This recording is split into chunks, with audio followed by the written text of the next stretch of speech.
Hello guys, welcome to my YouTube channel. কেমন আছো তোমরা? এখন আমরা কথা বলবো হচ্ছে ইন্ডিয়ান সিনেমার অনেকগুলো আপডেটস নিয়ে। তার পাশাপাশি দুটো টিজার রিয়াকশন দেবো। একটা হলিউডের আপকামিং ওয়েব সিরিজ যেটা নেটফ্লিক্সে রিলিজ হবে 26শে ডিসেম্বর, তার একটা টিজার ছাড়া হচ্ছে, স্পেশাল টিজার, সেটা নিয়ে কথা বলবো। তার সাথে সাথে সাউথের আপকামিং একটা বড় কাজ, সেটা হচ্ছে রজনীকান্তের লিড চরিত্র আছে তাতে। তো সেটার নাম হচ্ছে ভেট্টায়ান, সেটা থেকে একটা টিজার ছাড়া হয়েছে, তো সেটারও রিয়াকশন দেবো। তো আপডেট এবং রিয়াকশন দুটোই দেবো। চলো ভিডিওটা শুরু করা যায়। সব থেকে প্রথম যেটা আপডেট সেটা হচ্ছে আমাদের রঘু ডাকাতকে নিয়ে। দেবদার upcoming most anticipated cinema Raghu Dakat, যেটার অ্যানাউন্সমেন্ট অনেক আগে হয়ে গেছিলো, কিন্তু ফিল্মটা বারবার পোস্টপন হয়। ফাইনালি এখন যেরকম আপডেট উঠে আসছে যে ধ্রুব ব্যানার্জি, ঠিক আছে, সে এই ফিল্মটাকে খুব শিগগিরই বানাবে। এবং যেখানে যে প্রডিউস করবে এই সিনেমাটিকে, ঠিক আছে, তারাও রেডি।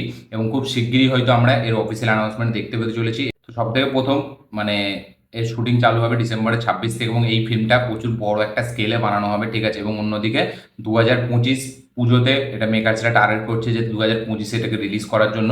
ডিসেম্বর থেকে শুটিং চালু হবে, বড় স্কেলে এই ফিল্মটাকে বানানো হবে, এবং এরপর যে প্রডিউস করবে এই সিনেমাটি তারা রেডি এবার এই সিনেমাটিকে বানানোর জন্য। দেখা যাক আর কোনো অফিসিয়াল কোনো অ্যানাউন্সমেন্ট আসে নাকি। অনেক আগে একটা এসেছিল, ঠিক আছে। এবং দেবদার এই শুটিংয়ে যোগ দেবে কিছুদিন পর থেকে। প্রথম অন্য কিছু কাস্টকে নিয়ে মানে শুটিং চালু হবে, তার পরবর্তীকালে দেবদা এই ফিল্মে অ্যাড হবে, এবং তারপরে তার পোর্শনে শুটিং চালু হবে। তো দেখা যাক ফাইনালি রঘু ডাকাত মানে মেকার্সের তরফ থেকে অফিসিয়ালভাবে কোনো রিলিজ ডেট জানানো হয় নাকি কিছুদিন পরে, যেরকম আপডেট খুব শিগগিরই হয়তো সেটা আসতে চলেছে। দেখা যাক সে ডেটটা কবে হয়। তো দুর্গাপুজো 2025-এ হয়তো আমরা মেবি রঘু ডাকাতকে দেখতে পেতে চলেছি। দেখা যাক, যেহেতু ধ্রুব ব্যানার্জি তার অন্যান্য কাজ নিয়ে অনেক ব্যস্ত ছিল, তাই জন্য এই সিনেমাটি ঠিক টাইমে ঠিক সময়ে বানানো হয়নি। এবং দেবদারও এদিকে লাইন আপ বিশাল ছিল, সেই কারণে তারা মানে স্টপ হয়েছিল।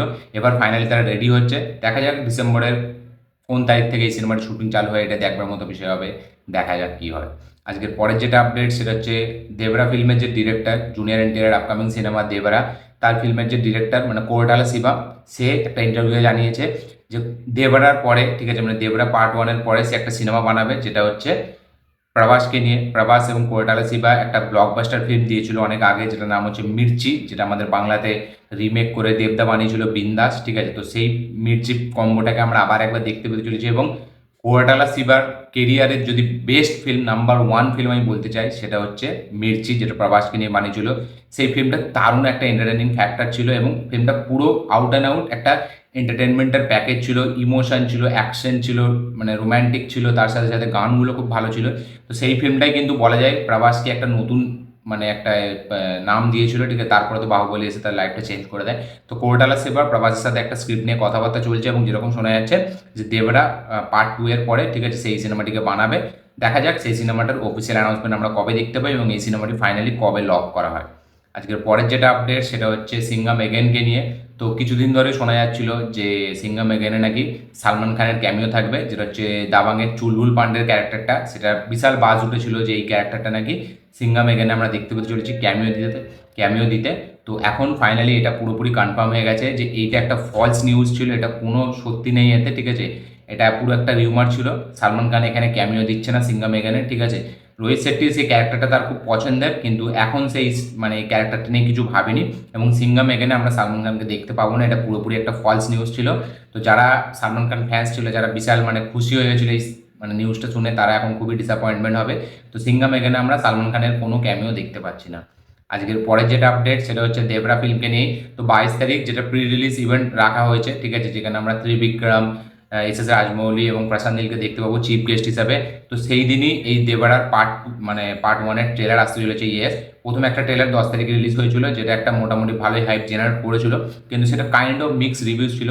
কিন্তু দেখা যাক এই ট্রেলার 2টা, ঠিক আছে, সেটা কীরকম কী রেসপন্স জেনারেট করতে পারে। 22 তারিখ দেবরার ট্রেলার 2 আসছে। আজকের পরের যেটা আপডেট সেটা হচ্ছে সাইফ আলি খানকে নিয়ে। তো রেস এবং রেস 2, ঠিক আছে, সেই দুটো সিনেমার কন্টিনিউয়েশন হবে হচ্ছে আমাদের রেস 4। ইয়েস, রেস 4 সেখান থেকে চালু হবে। এবং এই সিনেমাটির মানে যে রাইটার সেটা হচ্ছে সিরাজ আহমেদ, সে জানিয়েছে এই সিনেমাটি রেস এবং রেস 2-এর, ঠিক আছে, এটা কন্টিনিউয়েশন হবে, এবং জানুয়ারি মাস থেকে এই সিনেমার শুটিং চালু হবে। এবং কাস্টিংয়ে সাইফ আলি খান এবং সিদ্ধার্থ মালহোত্রা ছাড়া নাকি এখনও কাউকে কনফার্ম করা হয়নি, এরকমই আপডেট দিয়েছে সে। তো দেখা যাক পরবর্তীকালে নায়িকা কে হয় এই সিনেমাতে, এবং এই সিনেমায় কাস্টিং আমরা আরও কাকে কাকে দেখতে পাই, এবং এই সিনেমাটি মানে অফিসিয়াল রিলিজ ডেট আমরা কবে জানতে পারি, টিজার ট্রেলারের জন্য কতদিন ওয়েট করতে হয়, এটা দেখবার মতো বিষয় হবে। দেখা যাক কী হয়। আজকের পরের যেটা আপডেট সেটা হচ্ছে ঠাগ লাইভকে নিয়ে। মানিরত্নম এবং কামাল হাসানের upcoming most anticipated cinema thug life, সেই সিনেমার ডিজিটাল রাইটস টোটাল বিক্রি হয়েছে 149 কোটি টাকায়। ইয়েস, যেটা মানে তামিল ইন্ডাস্ট্রির একটা রেকর্ড প্রাইস, ঠিক আছে।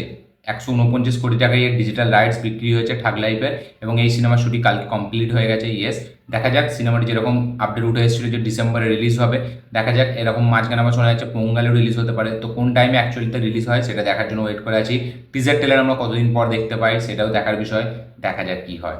আজকের পরের যেটা আপডেট সেটা হচ্ছে মেসিকে নিয়ে। লিওনেল মেসি, তো সে একটা তার নিজের প্রোডাকশন হাউস খুলবে। ইয়েস, খুলেছে, যেটার নাম হচ্ছে 525 রোজারিও। ইয়েস, 525 রোজারিও নামে একটা নিজের প্রোডাকশন হাউস খুলেছে, এবং দেখা যাক এর মধ্যে এই প্রোডাকশন হাউসের তরফ থেকে আমরা কি কি ভালো সিনেমা দেখতে পাই এবং কোন কোন জনারার সিনেমা আমরা দেখতে পাই মেসির প্রোডাকশন হাউসের তরফ থেকে। এটা দেখার মতো বিষয় হবে।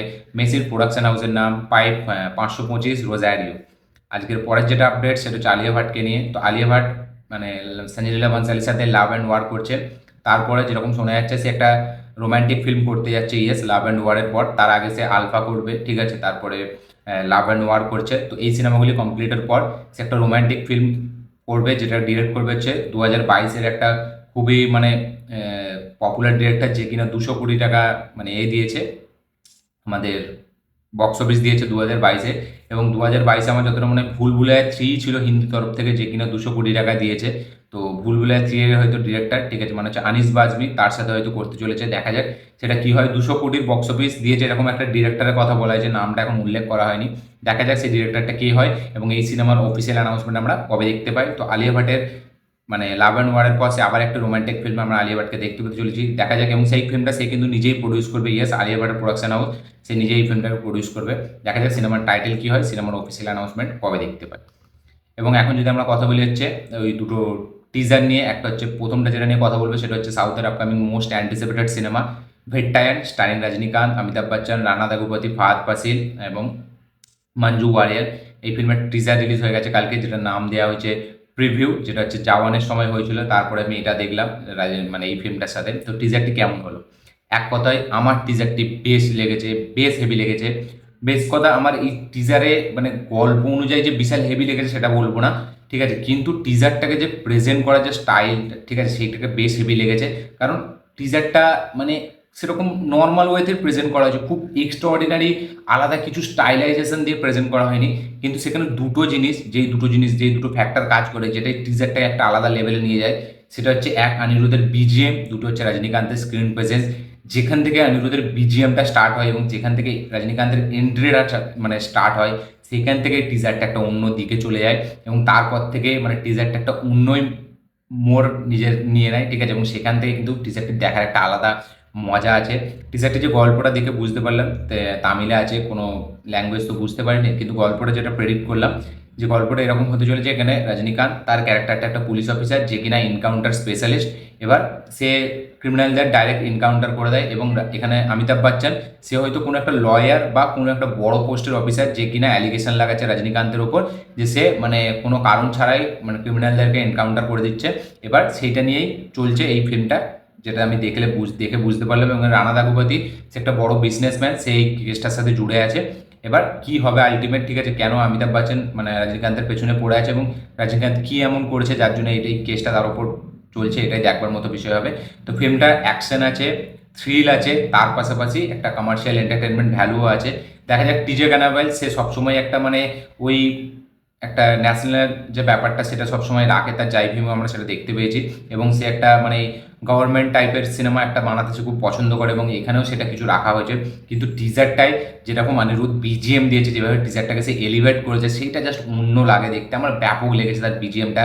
একটা সিন আছে যেখানে রজনীকান্ত তার পাটাকে রাখে এবং সেখান থেকে বিজিএমটা স্টার্ট হয়, ওই সুপারস্টার হান্টার সংটা, মানে আলাদা রকম লেভেল সেখানে লেগেছে আমার, মানে ফ্যান্টাস্টিক বলা যায়, ঠিক আছে, অন্য রকম লাগে সেটা দেখতে। তো ওভারঅল টিজারটি আমার প্রিভিউ যেটাকে বলা হচ্ছে সেটা আমার ব্যাপক লেগেছে, আমাকে ইমপ্রেস করতে যথেষ্টভাবে সক্ষম হয়েছে।